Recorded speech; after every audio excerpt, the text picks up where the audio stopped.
Está acompañándonos el ingeniero Horacio Regini, que hasta hace poquito tiempo formó parte del directorio de UDEVA, y quizás lo que yo le diga le suene muy familiar, porque una de las maneras de hablar muy brevemente del libro es explicar qué conversamos nosotros en el comité editorial de UDEVA cuando evaluamos la posibilidad de incluir la Argentina y el cambio climático en nuestro catálogo.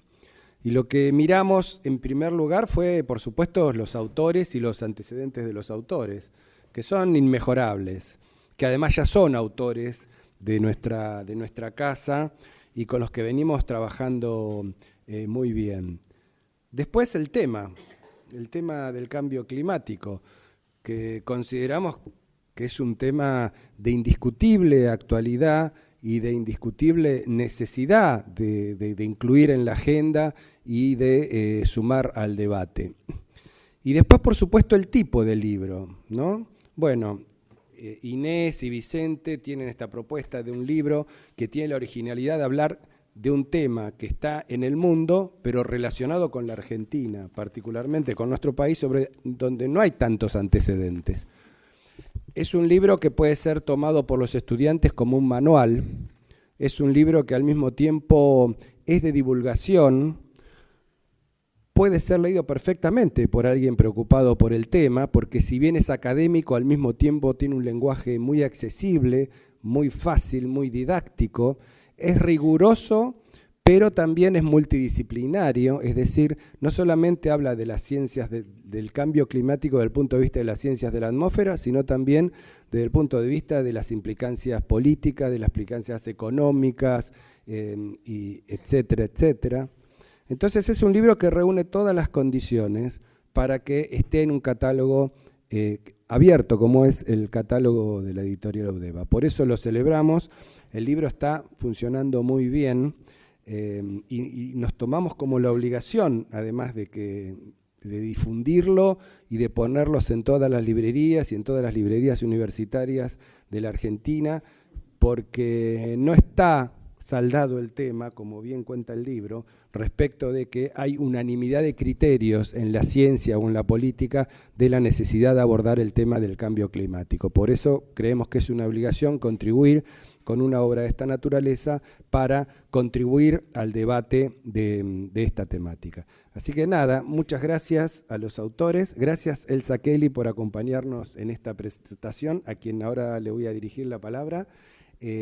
Y ojalá tengamos tiempo cuando terminen las exposiciones para que ustedes nos puedan hacer preguntas, porque son charlas muy interesantes con Inés y con Vicente. Así que muchas gracias.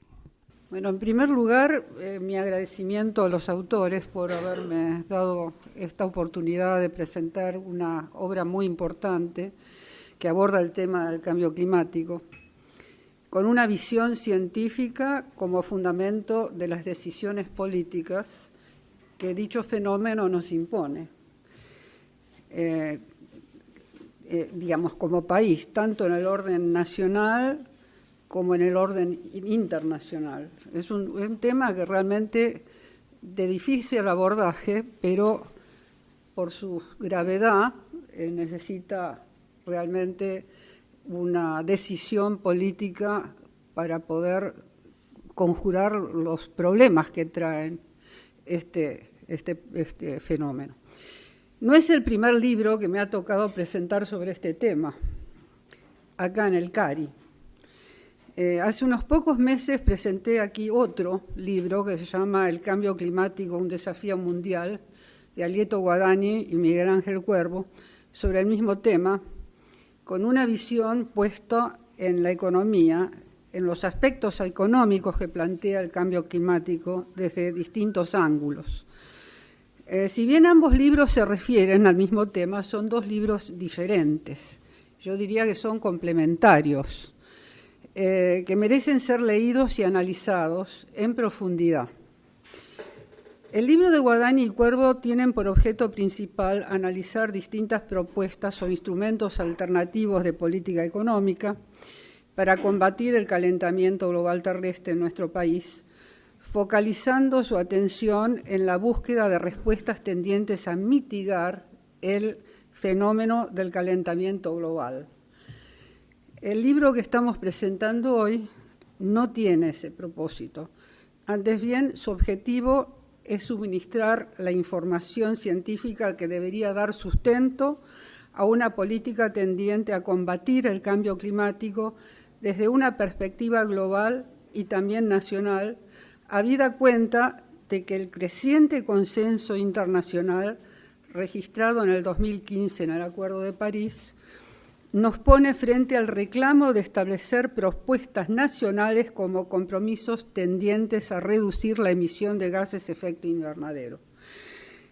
Sus autores consideran que el enfoque más apropiado para lidiar con este fenómeno, sobre todo en el futuro próximo, es la articulación de medidas de adaptación y de mitigación, las dos, habida cuenta de que, según los autores, hasta mediados del presente siglo, el cambio climático continuará como consecuencia de las concentraciones de gases de efecto invernadero debidas a las emisiones ya pasadas, es decir, las que ya se han hecho, ¿no?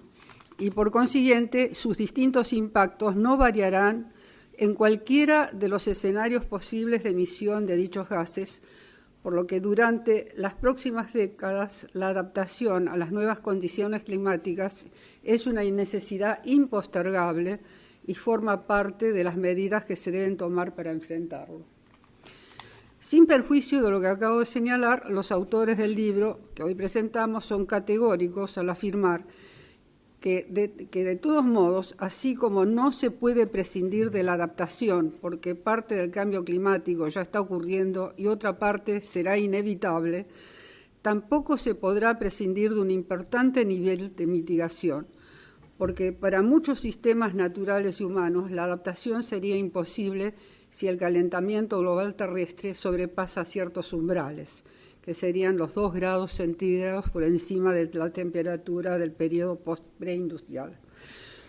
No quiero adelantarme a hacer una reflexión que corresponde hoy más a los autores que a mí, solo que me pareció interesante hacer contrastar los 2 libros, porque son 2 libros que se han presentado en este año y de alguna manera creo que es interesante que no se considere la presentación de este libro como una cosa que se agrega a algo que ya se ha dado, sino que es un libro distinto, diferente, que merece ser considerado por sí mismo.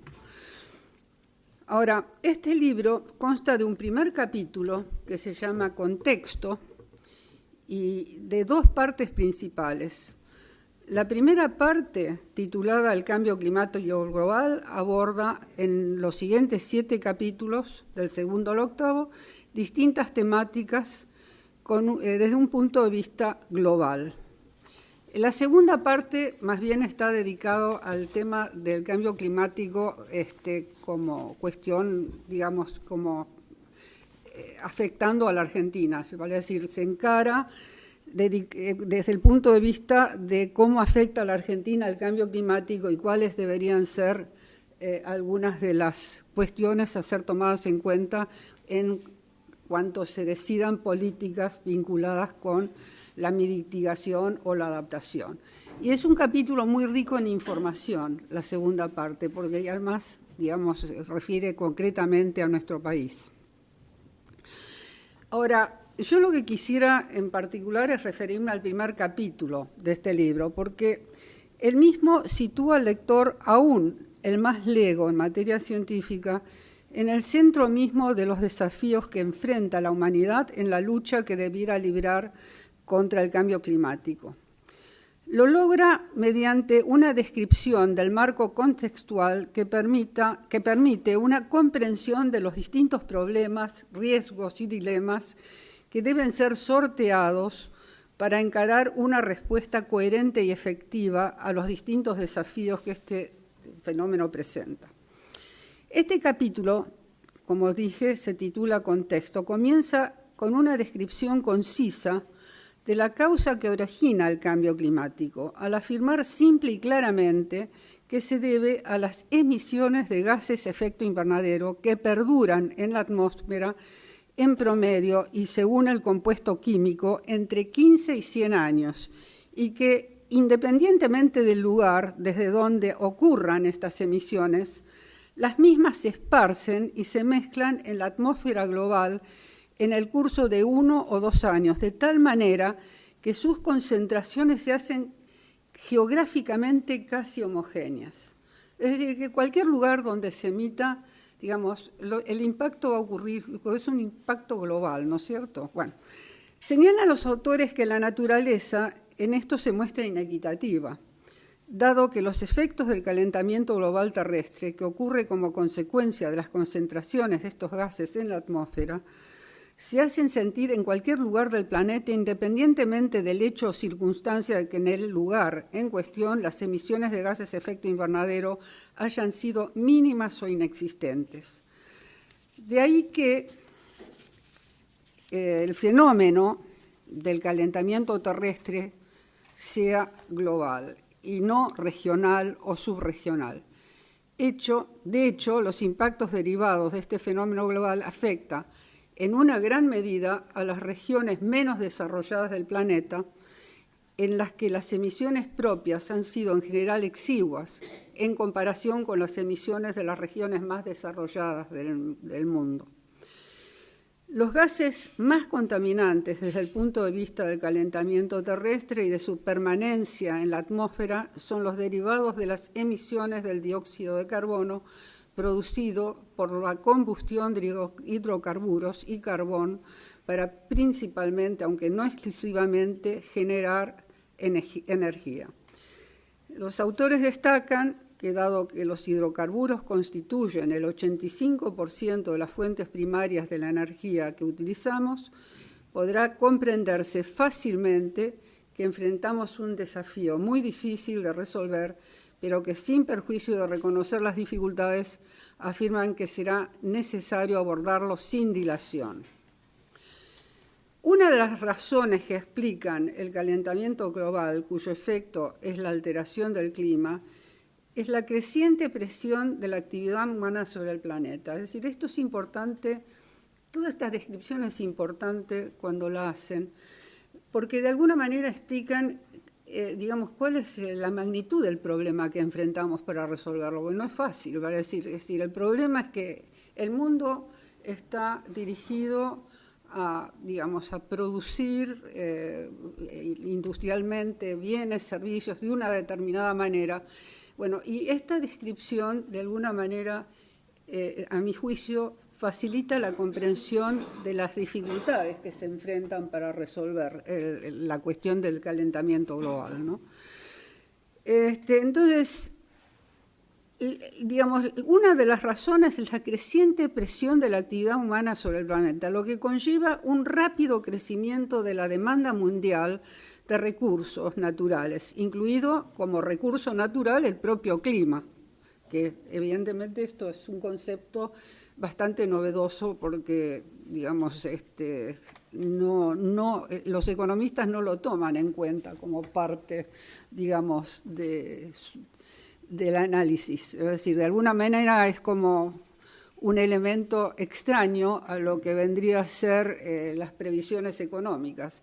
Y acá, digamos, señalan que, digamos, un recurso natural es el propio clima. De manera que el rápido crecimiento entonces de la demanda mundial de recursos naturales supera la creación de mejores formas racionales de utilizarlos.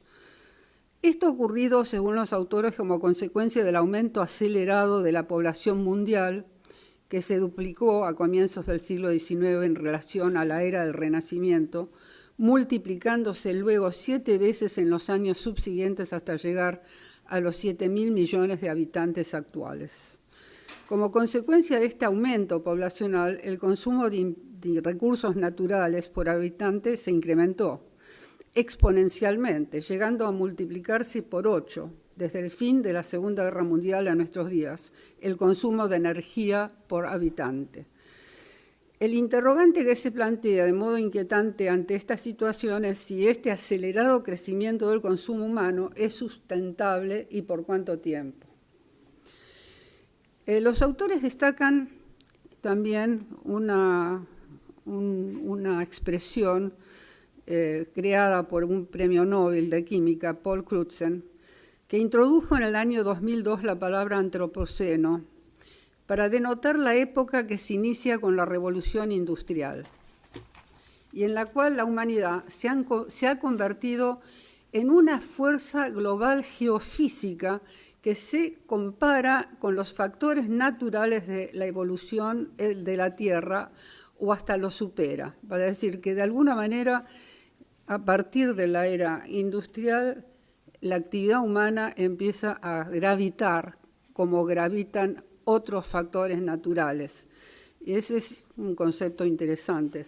Destacan también los autores la contribución de un grupo de científicos, entre ellos un señor llamado Stephen, que en el 2007 muestran cómo varios indicadores globales han evolucionado desde el comienzo del periodo industrial, entre ellos la población urbana, el uso del agua, el Producto Bruto Global, el consumo de fertilizantes y el del papel.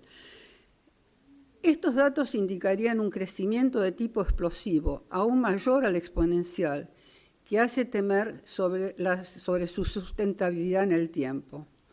Algunos autores destacan este periodo con el nombre de la gran aceleración. Eso es un título, digamos, que denota este fenómeno que se describe acá. Las causas, entre ellas, es la energía, una de ellas es la energía barata. En ese periodo posterior a la revolución industrial, el recurso clave fue la energía barata generada primero con el carbón, al principio del antropoceno, y luego el petróleo y el gas natural. Asimismo, no solo se emplean los hidrocarburos para la generación de energía, sino también se utiliza directa o indirectamente para la fabricación de muchos productos, tales como los plásticos, los fertilizantes, las fibras artificiales, las pinturas y algunos productos farmacéuticos.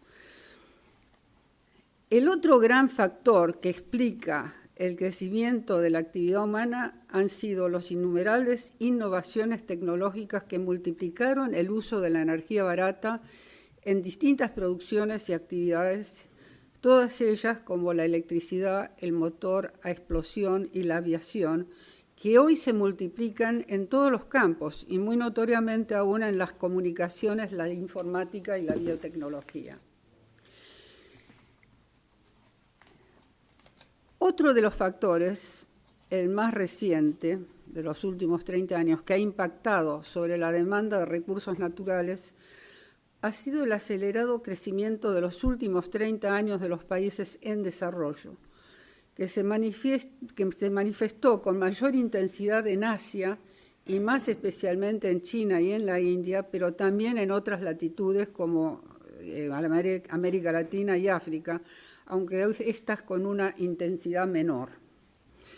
Según los autores, esta transformación parece ser el signo de las próximas décadas, ya que se acentúa el aumento de la inversión externa en los países emergentes, debido a que ofrecen ventajas competitivas bajo la forma de menores salarios y también el acceso a sus grandes recursos naturales, muy subutilizados en esos países, y agregan que de esta forma los países emergentes están creciendo 3 veces más rápido que los más avanzados y aportan el 80% del crecimiento económico global. En el contexto del mayor o menor nivel de emisiones de gases efecto invernadero, existe otro factor a tener en cuenta al hacer el balance de cuál es el nivel de emisiones de los dos tipos de países, es decir, del mundo en desarrollo y de los países desarrollados. Y es el fenómeno de la desmaterialización de la economía, que en este sentido beneficia más a los países desarrollados, aunque con excepciones, en los cuales crecen con mayor rapidez los sectores de servicios, algunos de los cuales requieren menores insumos provenientes de los recursos naturales, tales como la educación, las finanzas, la salud, la informática y las comunicaciones, a lo que se suma la miniaturización de muchos objetos materiales. Nosotros mismos en nuestra vida hemos visto cómo han reducido el tamaño los teléfonos celulares, los iPads, las computadoras, en fin. Hay una tendencia creciente a miniaturizar los materiales. Ahora, si bien este factor ha alcanzado también a los países en desarrollo, en estos, dicen los autores, predomina un sesgo hacia el crecimiento de la demanda de bienes que requieren recursos naturales, como no podría ser de otro modo, habida cuenta de que salir de un estado general de pobreza implica, entre otros aspectos, incrementar la demanda de alimentos, energía y minerales. Al respecto, los autores mencionan un dato interesante que proviene de la empresa Pricewaterhouse, que en el 2011 llegó, después de un examen tendencial analítico, a la conclusión de que el Producto Bruto Interno Agregado de los 7 principales países emergentes, es decir, de China, India, Brasil, Indonesia, Rusia, México y Turquía, y en el 2050 superará por lo menos en 60% al del actual grupo de los siete, que son los 7 países desarrollados: Estados Unidos, Japón, Alemania, el Reino Unido, Francia, Italia y Canadá. Es decir, esto es un dato importantísimo porque realmente, digamos, el progreso económico de los países emergentes ha significado un cambio, digamos, de gran magnitud en el campo económico global. Con el permiso de los autores, yo quisiera agregar a lo anterior, y a modo de cautela, mi personal reflexión al respecto, y es que falta mucho todavía para llegar al año 2050. Es decir, Pricewaterhouse dice que para el año 2050 estos grupos de países emergentes van a superar las economías desarrolladas en un 60%. Y habrá que ver, frente a los enormes cambios que están operándose ante nuestros ojos en el campo político, si estas previsiones se mantienen o no. Pero, de todos modos, son ilustrativas de cómo repercute el increíble desarrollo económico de algunos de los países emergentes en la economía mundial y cómo toda esta evolución impacta en el clima por la vía de las mayores emisiones de gases de efecto invernadero como consecuencia del incremento de las temperaturas a nivel global. Como bien dicen los autores, profundizar en las causas de toda esta transformación de la economía global excede el campo del libro que comentamos, aunque agregan que lo que sí cabe mencionar como refuerzo de las conclusiones prospectivas analizadas en este capítulo es que esta transformación obedece a un proceso que es el proceso globalizador, que es irreversible y que no es solamente comercial, sino que responde a la difusión de la tecnología, al auge de las comunicaciones y a la integración global de la producción. De manera que pensar que se puede detener el proceso globalizador es lo mismo que pensar que el proceso de industrialización en su momento se podía frenar. Esto parece, y estoy muy de acuerdo con esto, es irrefrenable, de manera que lo único que cabe es adaptarse y ver cómo uno puede entrar en la economía mundial compitiendo con estos otros países. Otro factor a tener en cuenta también es la urbanización. Este proceso constituye la manera más eficiente de acercar los bienes y servicios a las grandes masas que migran de las zonas rurales hacia las ciudades. Es decir, acá no estamos pensando en situaciones como la guerra de Siria, en donde hay personas que están huyendo de una situación de guerra, sino, digamos, los que se movilizan por razones económicas. Concluyen los autores que, dado el atractivo que las ciudades ejercen sobre los pobladores rurales, quienes difícilmente puedan acceder a bienes y servicios que no se producen localmente, difícilmente pueden prosperar los intentos de algunos gobiernos tendientes a reducir o incluso impedir la migración de los trabajadores rurales hacia las ciudades. Y que las ciudades, obviamente, que en el fenómeno de la urbanización, las ciudades ofrecen ofertas de trabajo, mejores remuneraciones, mejores condiciones de vida, de manera que es un atractivo muy importante y es muy difícil frenarlo, ¿no es cierto? Es decir, que después a esto también hay que agregar que las actividades rurales se han tecnificado a un grado considerable, de manera que en muchos trabajadores rurales que eran fuera del campo laboral, de manera que la urbanización es un fenómeno también, a mi juicio, de muy difícil restricción. Después, otro de los factores es el papel dual de la tecnología. La tecnología hemos visto que impacta por hacer más eficiente el uso de los recursos naturales, pero no siempre es así, vale decir, tiene una naturaleza dual y los autores se detienen bastante en explicar esto. Una de las características del progreso tecnológico que destacan los autores es esta naturaleza dual, ya que por un lado favorece el aumento de la producción mundial de bienes, que en última instancia requiere el uso de recursos naturales, y por la otra logran un uso más eficiente de los mismos. Esta naturaleza dual de la tecnología impacta sobre las previsiones que pudieran hacerse respecto del tema de la sustentabilidad del sistema socioeconómico mundial. Los autores destacan que, conforme a los indicadores actuales, el balance entre la demanda de recursos naturales, cuyo uso exponencial ha sido determinante del calentamiento global terrestre, y la oferta tecnológica para hacer un uso más racional y eficiente de dichos recursos, se inclina ahora a favor de la demanda de recursos. Vale decir que la oferta tecnológica no logra balancear digamos, el uso muy intensivo de recursos naturales. Ahora, pero agregan que es posible que ese balance cambie en las próximas décadas, a juzgar por la historia del desarrollo tecnológico que siguió a la Segunda Guerra Mundial, que parece indicar que no solo la demanda de recursos naturales va a seguir creciendo vertiginosamente, sino que puede ser posible que ella sea de alguna manera balanceada con la innovación tecnológica, compensada con la evolución tecnológica. En suma, si bien los recursos naturales son finitos, los límites de su uso pueden ser elásticos como resultado de la creatividad humana.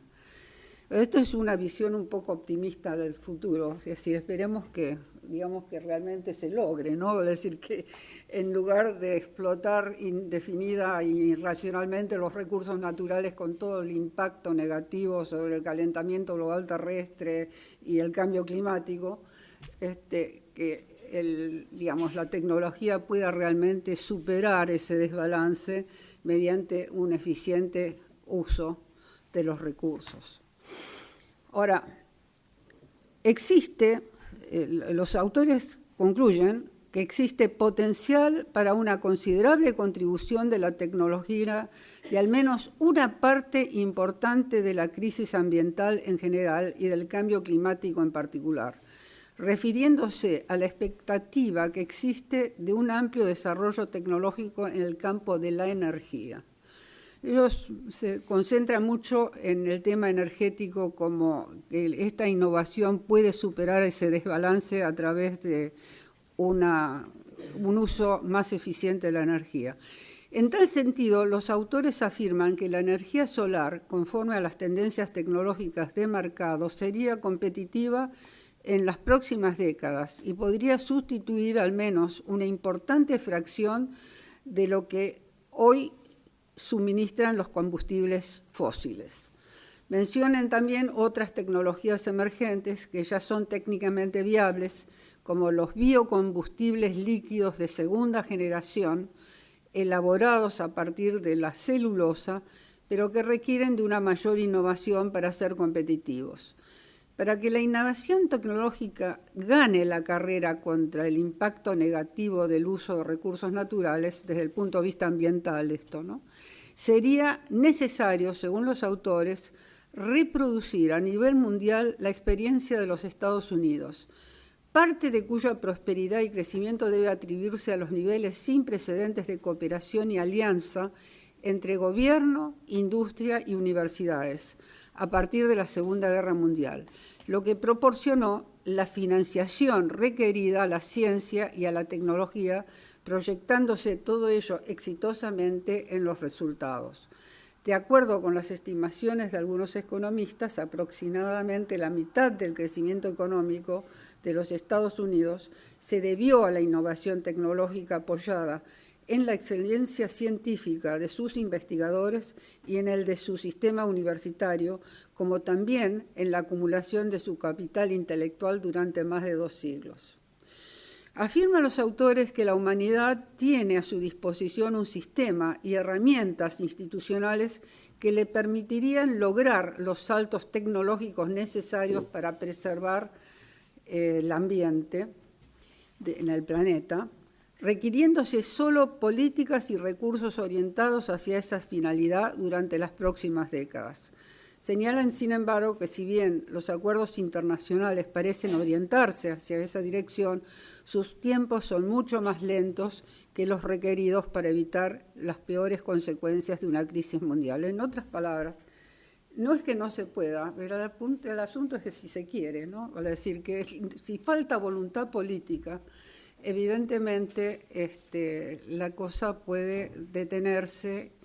Y la verdad es que lo que hemos visto últimamente, sobre todo con las decisiones del señor Trump en Estados Unidos, evidentemente que la cosa no pinta demasiado bien desde este punto de vista.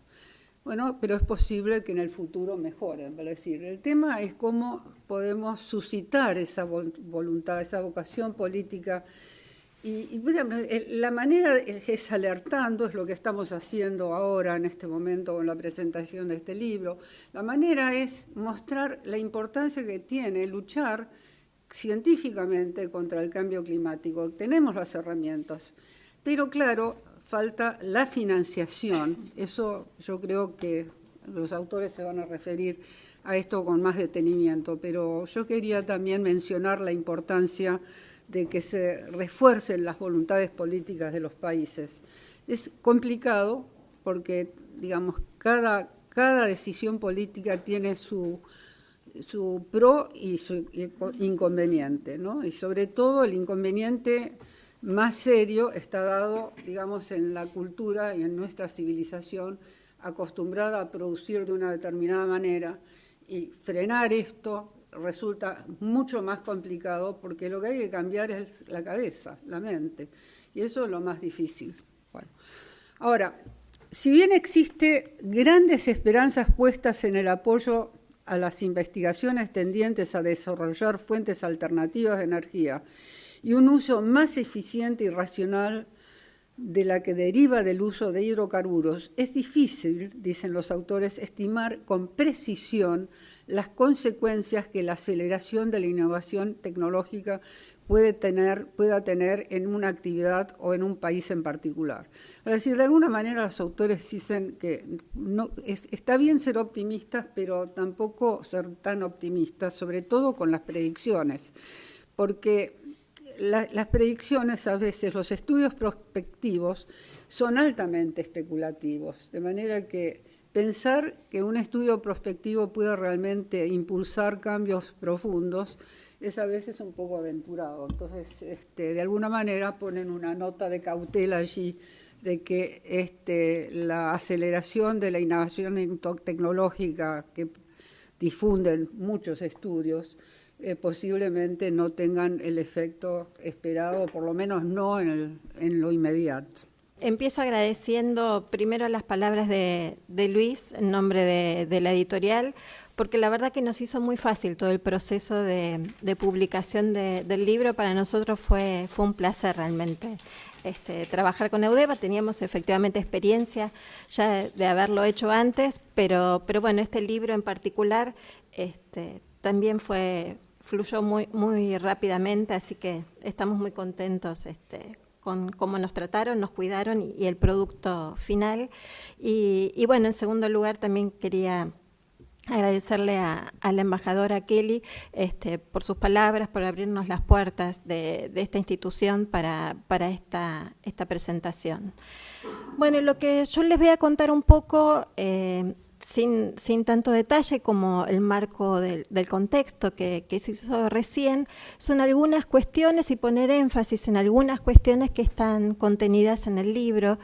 Con el libro iniciamos una descripción de cuáles son las bases físicas del cambio climático, lo que nos parece que es imprescindible entender acerca de cuáles son sus causas, qué rol cumplen algunos factores naturales en producir los cambios observados, pero también cuál es el rol de las acciones humanas y cómo, pese a que existen algunas voces escépticas o negacionistas con respecto al cambio climático que son minoritarias, a veces estas posturas traen algunas consecuencias que tienen que ver con dilatar procesos de tomas de decisiones, el diseño de estrategias y de políticas para hacer frente al cambio climático, y por eso nos parecía muy relevante poner cuáles son las evidencias científicas acerca de la responsabilidad del hombre con respecto a los cambios observados, principalmente en los últimos 100, 150 años.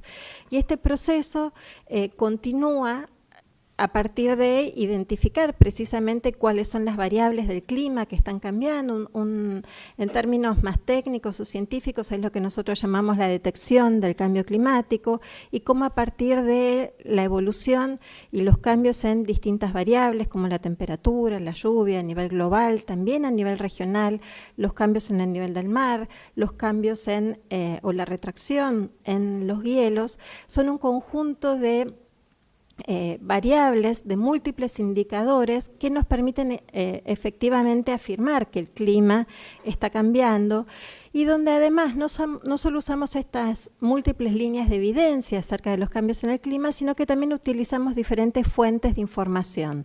El conjunto o la combinación de estas dos cuestiones, líneas de evidencias en distintas variables y diferentes fuentes de información independientes, son precisamente lo que nos permite dar robustez con respecto a las afirmaciones de que el clima está cambiando y la forma en la que cuantificamos esos cambios en el clima. También nos detenemos un poco con respecto a los cambios, no solo en los valores medios de algunas variables, sino de los eventos extremos, lo que tiene que ver con lluvias intensas, con ocurrencias de olas de frío, olas de calor en algunas regiones, pero también indicando que no necesariamente la ocurrencia de un evento extremo está asociado a la ocurrencia de un desastre, ¿sí? Sino que un evento extremo necesariamente va a producir un desastre cuando las condiciones de vulnerabilidad del sistema sobre el cual se produce ese evento extremo son tales que los impactos que se van a producir sobre un sistema humano, un sistema social, un sistema económico, son altamente significativos.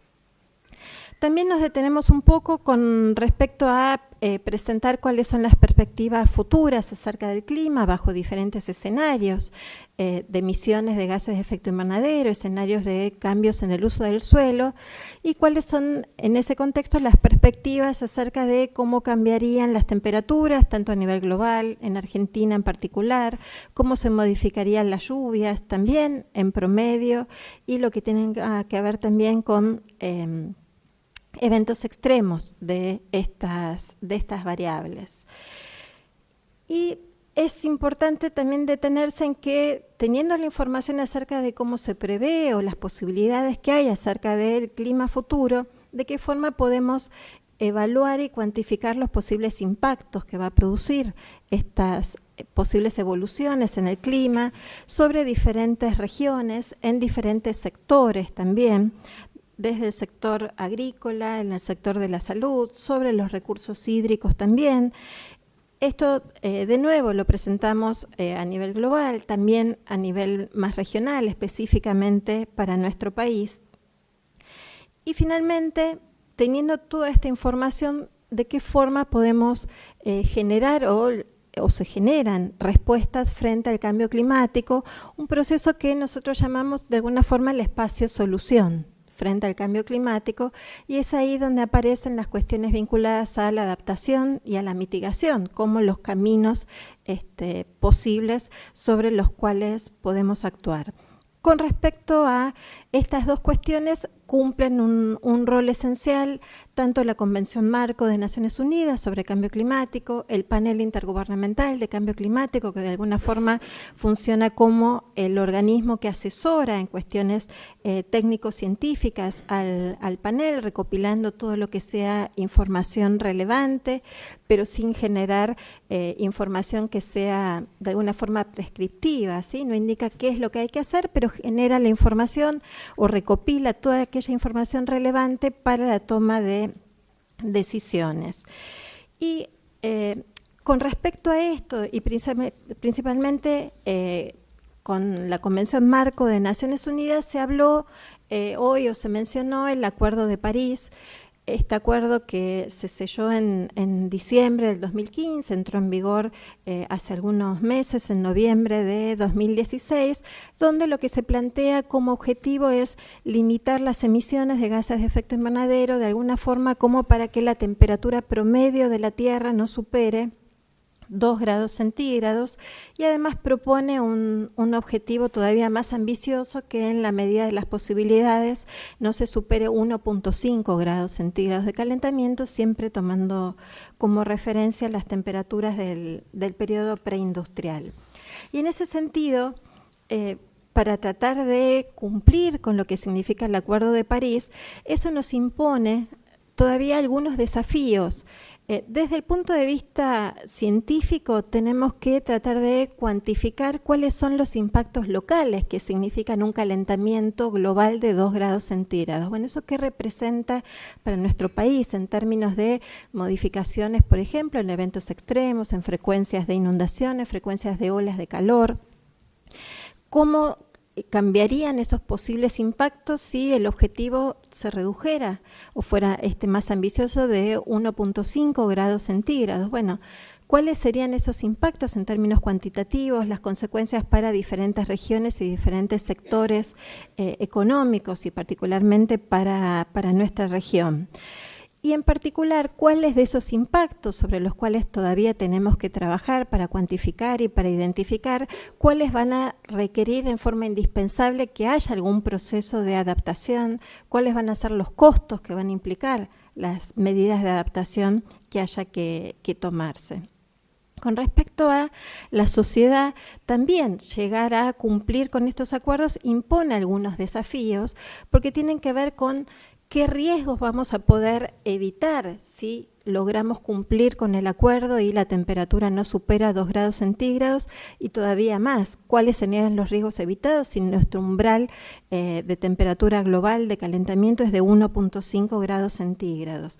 Pero en particular también tenemos que ver estos objetivos que se plantean en términos de promedios planetarios, ¿qué significan a escala local? ¿Cuáles son los riesgos que tendríamos en Argentina con calentamientos de 2 grados centígrados y de 1.5 grados centígrados? Me parece que son algunas cuestiones sobre las que todavía tenemos que avanzar, no son temas cerrados, porque implican también no solo cuantificar cuáles serían esos impactos, cuáles serían los riesgos, sino en alguna medida también tomar una decisión sobre cuáles son los riesgos que estamos dispuestos a correr, cuáles son los riesgos que estamos que estamos dispuestos a aceptar, sobre todo teniendo siempre presente que cuando estamos hablando de objetivos globales de 2 grados centígrados o de 1.5 grados centígrados en términos globales, eso no implica un calentamiento homogéneo para todo el planeta, sino que para algunas regiones van a significar calentamientos que van a ser por encima de 3 grados centígrados y todavía más. ¿Sí? Entonces, siempre que en términos de negociación y del diseño de medidas que tengan que ver con la adaptación y a la mitigación del cambio climático, creo que llevar esos objetivos en términos globales a un análisis en la escala local y en una escala regional es una de las cuestiones centrales y también imprescindibles en la toma de decisiones. Así que bueno, por mi parte esto es un poco lo que les quería comentar. Ya les agradecí a Luis, a Elsa, termino agradeciéndole a Vicente, que fue quien me propuso unirme a él y sumarme al proyecto y colaborar con él en este proyecto de este libro, algo que le agradezco y que también me honra. Yo me uno a los agradecimientos a Eudeva, al CARI, en las personas aquí presentes, y también a Inés por haber aceptado la propuesta.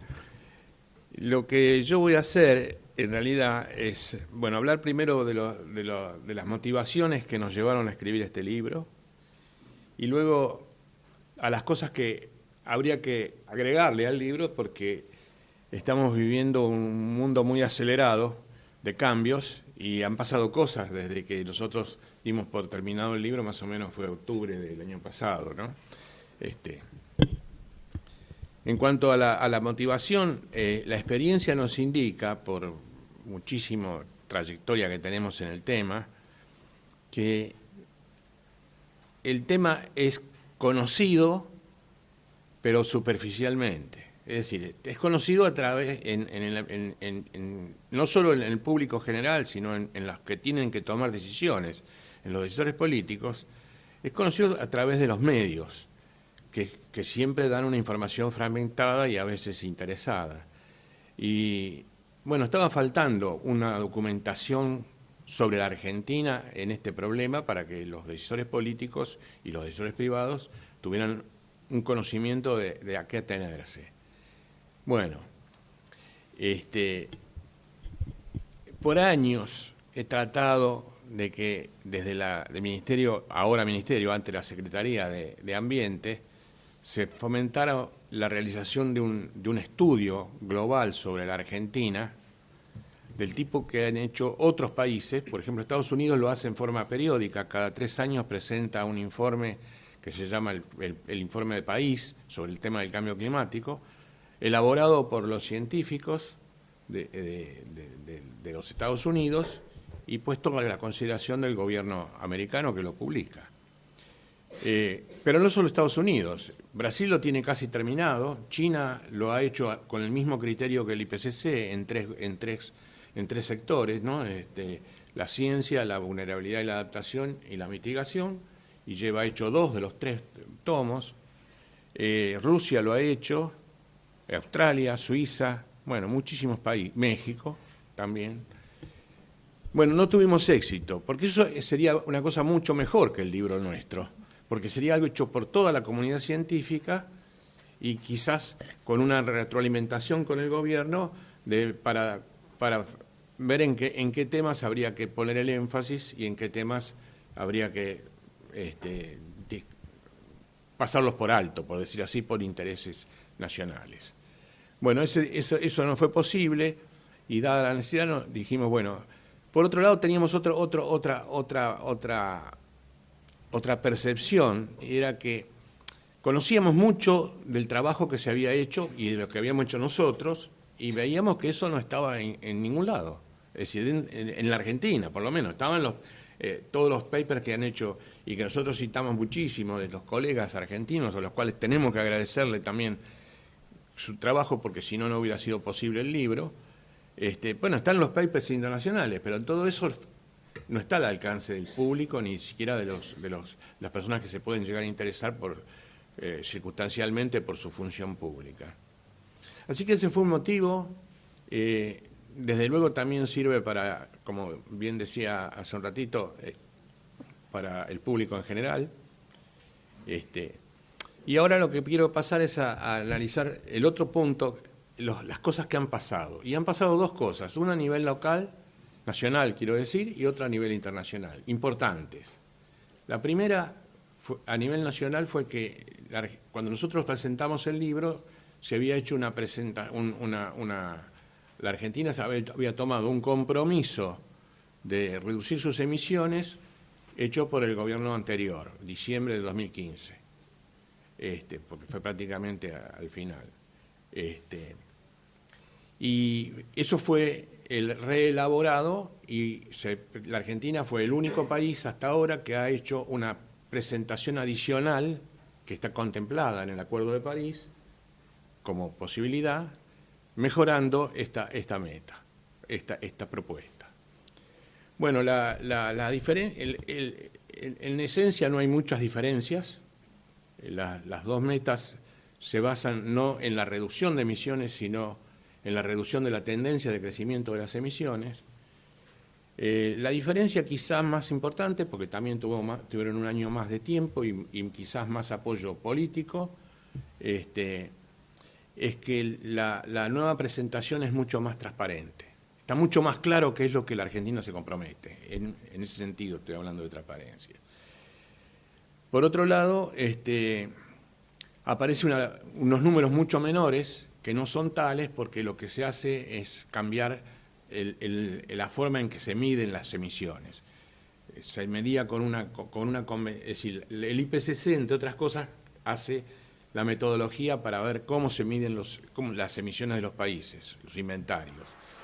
Y la meta inicial de la Argentina fue tomada, o la propuesta inicial de la Argentina fue tomada con una metodología que era la de 1900 y algo, de 90 y algo del IPCC, creo que 96, y había una más nueva, que era la de 2006, que nos convenía mucho más a nosotros, porque con esta nueva metodología hay 80 millones de toneladas menos de emisiones. Pero es porque en esta nueva metodología no está incorporada la soja, simplemente porque el IPCC no ha encontrado evidencias. No quiere decir que no haya emisiones de la soja, pero no hay evidencias, pues no hay trabajos que lo certifiquen.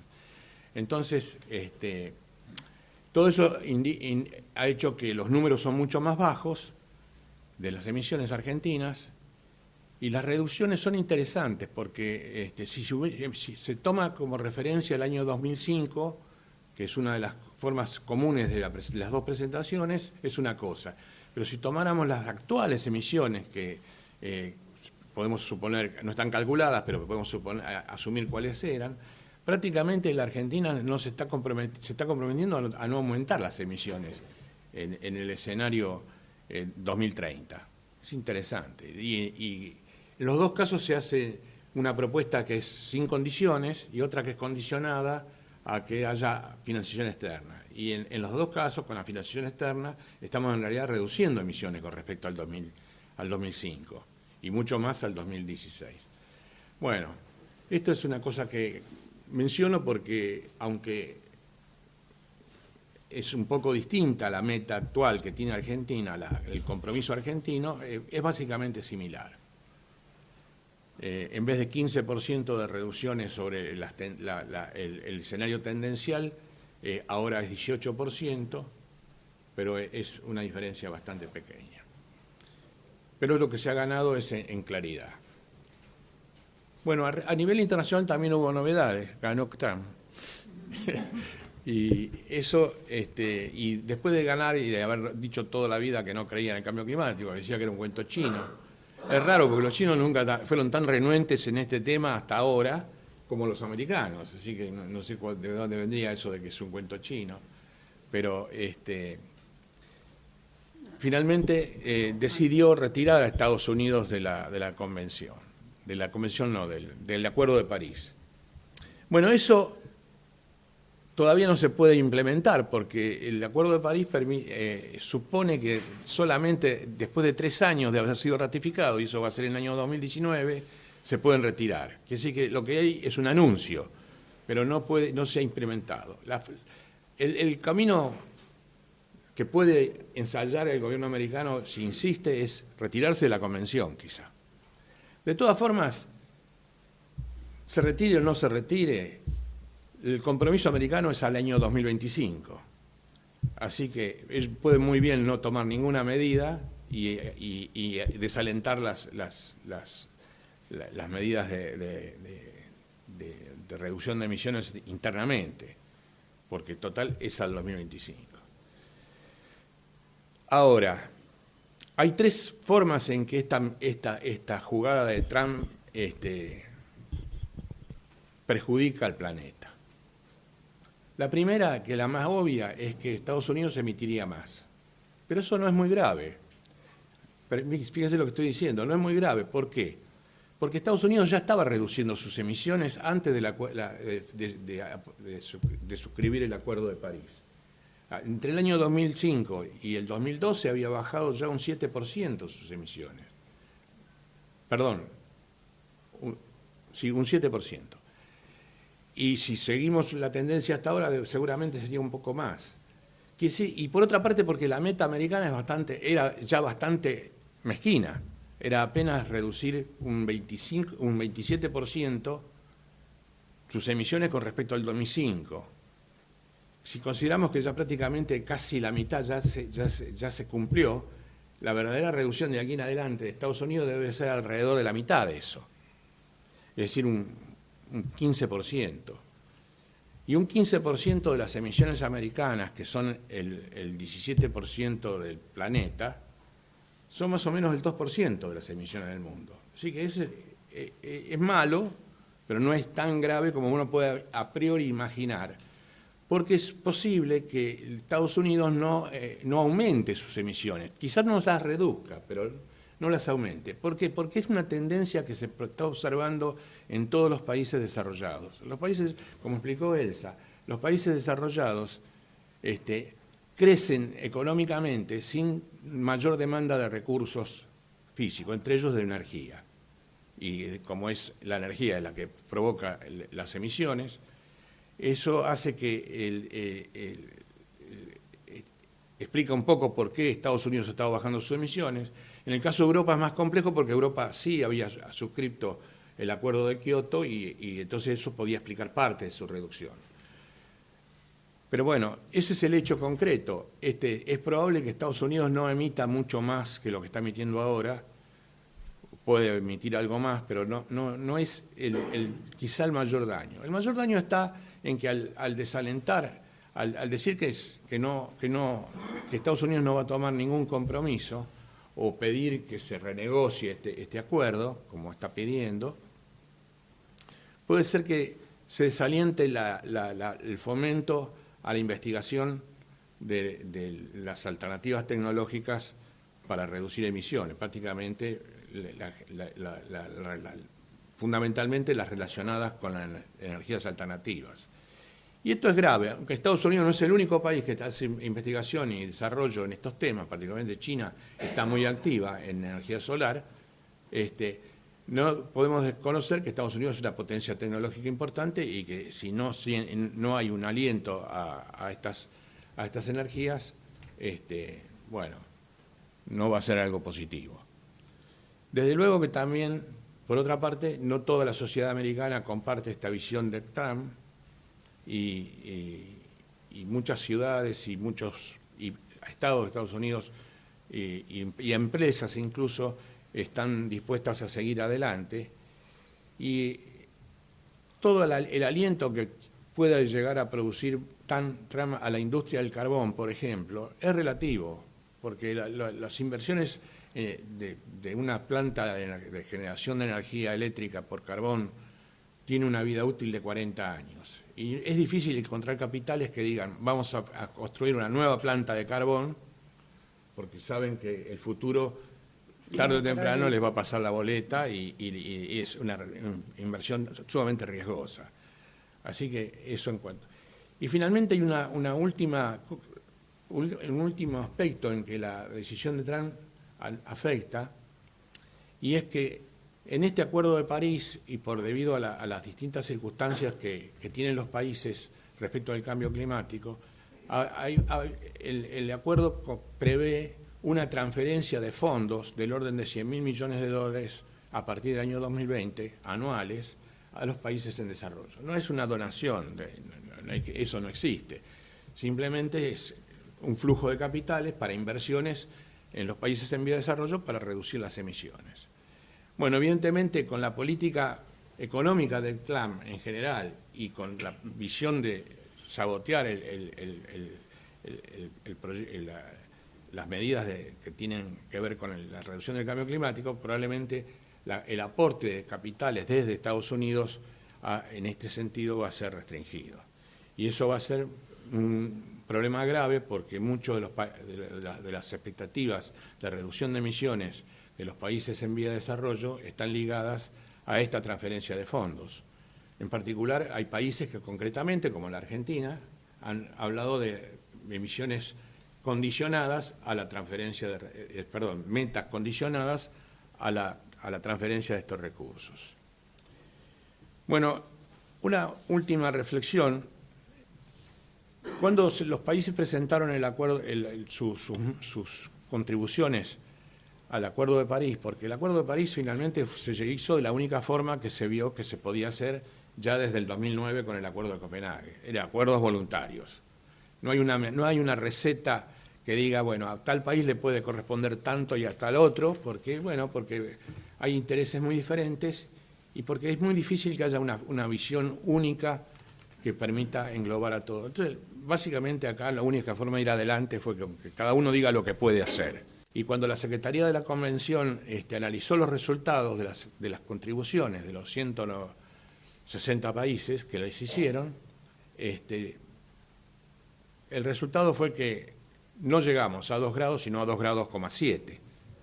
Es decir, que superamos la meta prevista por la propia acuerdo.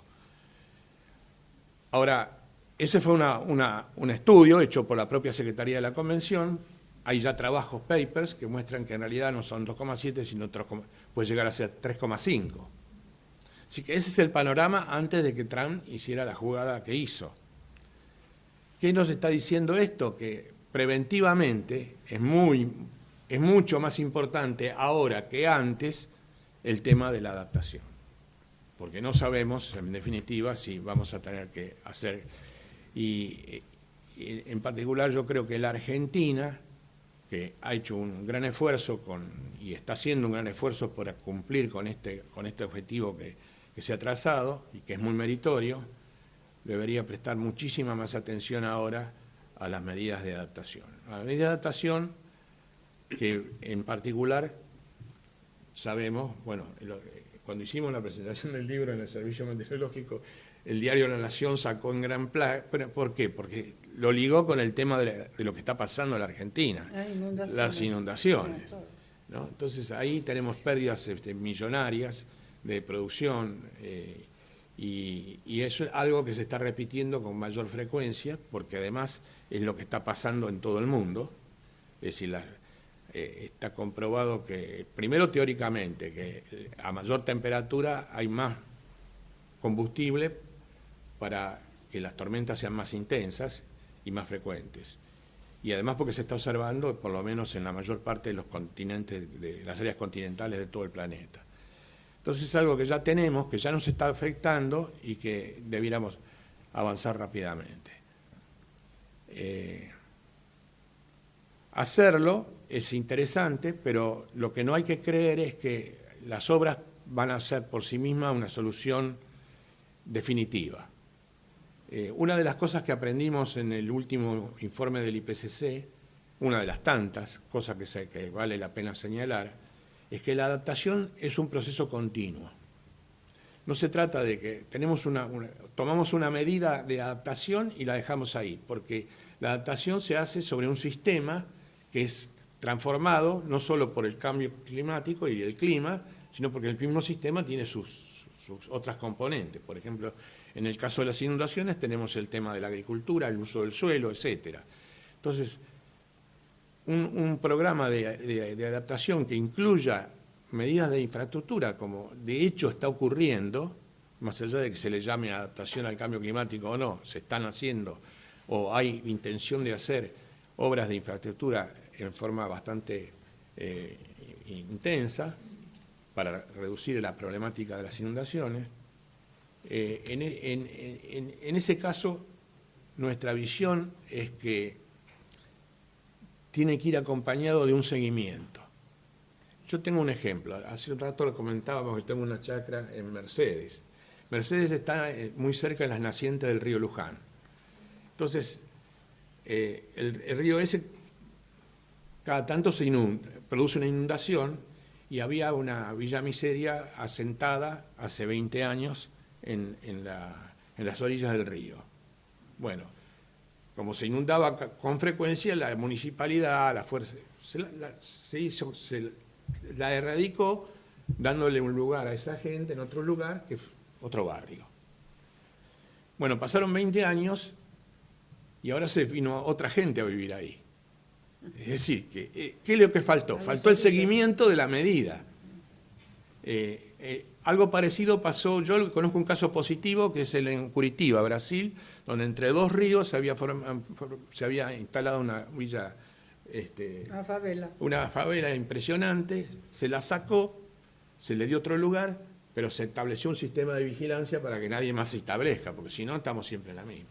Bueno, ese es un caso, pero hay otras cosas que pueden modificar las circunstancias, es un ejemplo. Esa es una. La otra cosa que también es importante y que de alguna manera estuvo señalándolo Inés, es necesario profundizar la investigación. No tenemos todo, si el libro informa bastante, muchas cosas, pero hay mucho más que investigar y que saber respecto de esta problemática. Y entonces yo creo que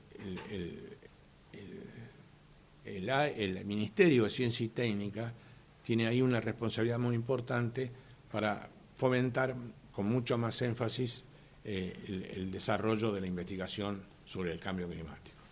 Bueno, nada más. Muchas gracias.